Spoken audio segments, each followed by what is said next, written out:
नमस्ते दोस्तों, वैशाख मातम के तीसरे अध्याय की कथा। बोलो भगवान विष्णु की जय।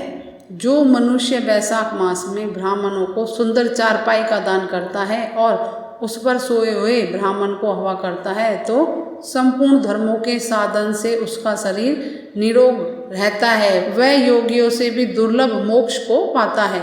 उसके पाप ऐसे ही जल जाते हैं जैसे अग्नि के स्पर्श करने से कपूर जल जाता है, और उस पलंग पर ब्राह्मण के सोने से जीवन भर के जाने व अनजाने पाप नाश हो जाते हैं।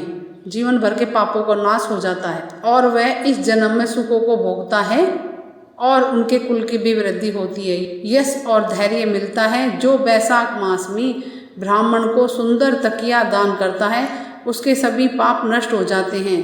बोलो भगवान विष्णु की जय। बिना उसके मनुष्य सुख पूर्व नहीं सो सकता और साथ ही पृथ्वी का राज भोगता हुआ 7 जन्मों तक सुखी, धर्मपरायण तथा विजयी होकर अपने 7 कुलों सहित मोक्ष को प्राप्त हो जाता है। जो वैशाख मास में चटाई या आसन का दान करता है, जैसे जल में पड़ी हुई वह भीगती नहीं, जल से अलग रहती हैं, वैसे ही मनुष्य संसार के सब धर्मों से अलग रहता है। चटाई तथा आसन देने वाला पुरुष आसन और सैया पर बैठकर सुख भोगता है, और जो कुमकुम का दान करता है वह सार्वभौम राजा होता है। जो जल से भीगी हुई चंपा तथा कुशा का दान करता है वह सब पापों से दूर होकर सर्व सुखी देवताओं की सहायता से मोक्ष प्राप्त करता है।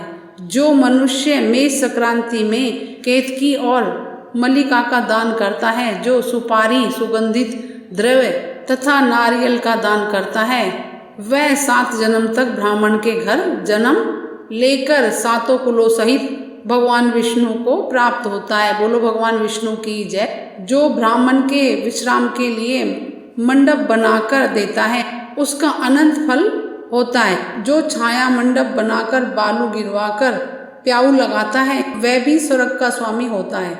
जो रास्ते में बाग, तालाब, कुआं, बावली, प्याऊ आदि लगवाता है मानो धर्म उसका पुत्र ही है।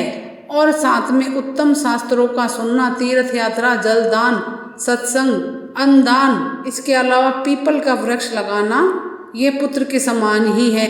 ऐसी संतान देवताओं के लिए भी दुर्लभ है। जिसके संतान ना हो उनको इनमें से एक काम अवश्य ही करना चाहिए। बोलो भगवान विष्णु की जय। वैशाख मातम का तीसरे अध्याय का पाठ मंगलम शुभम, आगे चौथे अध्याय का पाठ सुनाएंगे, आप जरूर सुने। भगवान विष्णु आपकी सब मनोकामना पूरी करें। और कुछ पूछना दोस्तों कमेंट्स करके पूछें। मेरे चैनल को लाइक करें, सब्सक्राइब करें, शेयर करें। नमस्ते दोस्तों, बोलो भगवान विष्णु की जय।